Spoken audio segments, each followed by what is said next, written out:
Alrighty guys, my name is Ryan Hagan, and today I'm going to show you how to kick a football. Now, kicking a football is something I've always loved to do. I love playing football, I love playing quarterback, wide receiver, but kicking is one of the most intense things that I have ever done. The reason I like kicking the football is because I learned from one of the greatest college and National Football League kickers ever in Washington, D.C.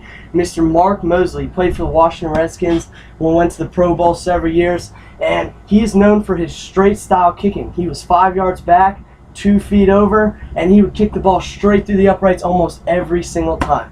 Now, one thing Mark Mosley told me is that kicking is a very competitive sport. Although there is not that many kickers out there, the sport itself is very competitive due to the logistics and the procedures of actually kicking the football. So basically there's 3 easy steps that are going to get you to kick a football. A lot of people like to do it their own way. They like to, back up a certain way and do their pre-game rituals or whatever it may be. But the 3 steps are the only way that you can successfully and efficiently every single time kick the football. Now first I'd like to start with the pre-kick, okay? The kicker knows that he needs to be ready at all times to kick a football. Very competitive atmosphere, depending on it's college or high school or even just a youth league. It is very nerve-wracking and threatening to kick a football, especially under those circumstances.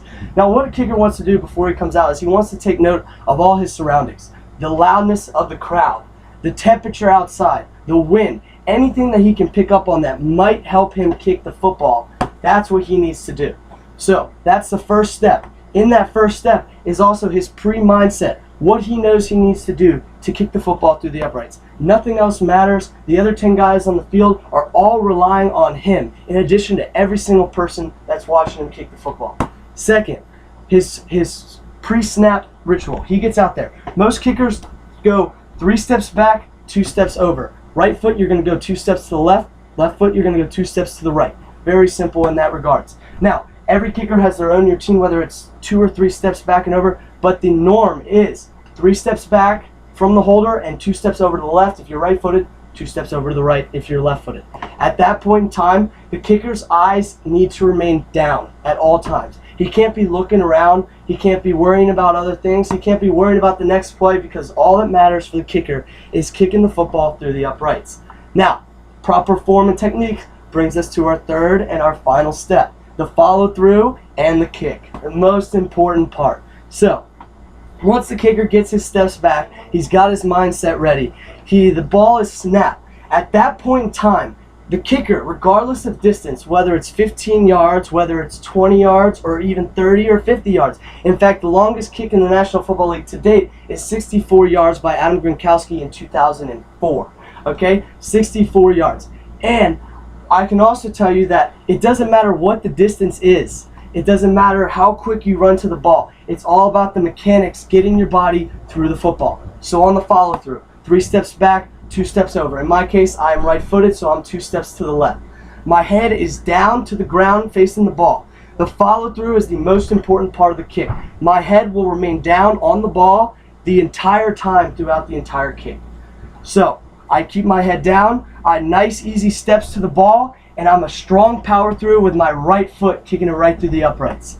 Now, those are the 3 steps to kicking successfully to football. You got your pre-snap, you got your mechanics, and then you got your follow-through or your logistics. Now, kicking a football is something that people should, it's all about repetition. If you try it 50 times, your 51st time, you will probably make the field goal.